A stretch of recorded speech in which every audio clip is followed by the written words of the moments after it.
أن تتركه وادعو عند الله سبحانه وتعالى. خايف على ابنك؟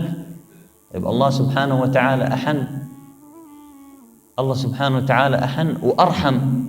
أي نعم. تشك برحمة الله؟ ما أعرف، تشك برحمة الله؟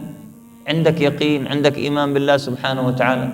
لا تخشى الفقر، والله رازق، والله رزق الطير في السماء والحوت في البحر، النملة تحت الأرض رزقها مؤمن ومكفول.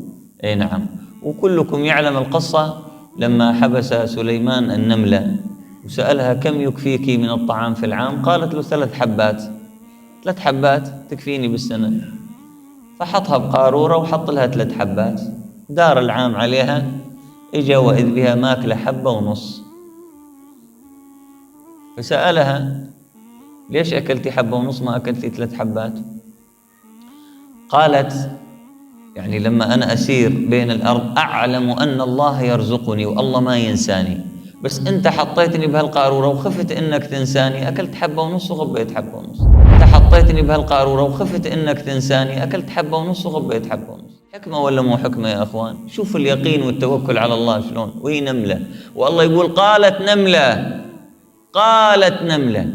شوف الله شلون سبحانه وتعالى يضرب لنا من الأمثال جل جلاله.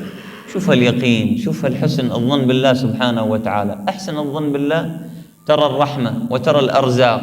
نعم. وقال بلى أي ربي. قال فكيف صنعت فيما آتيتك؟ قال ربي أنفقته في طاعتك.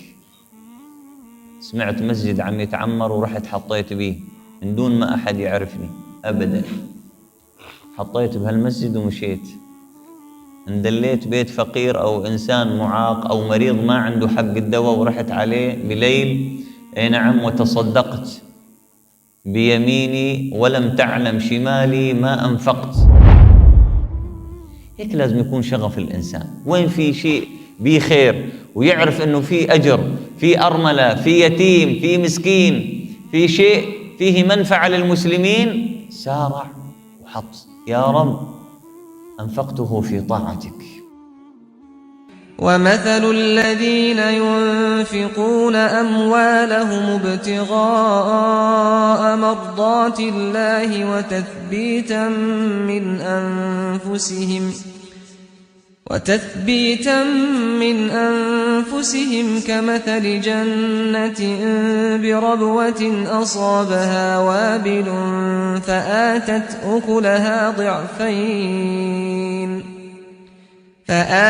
أكلها ضعفين فإن لم يصبها وابل فطل والله بما تعملون بصير.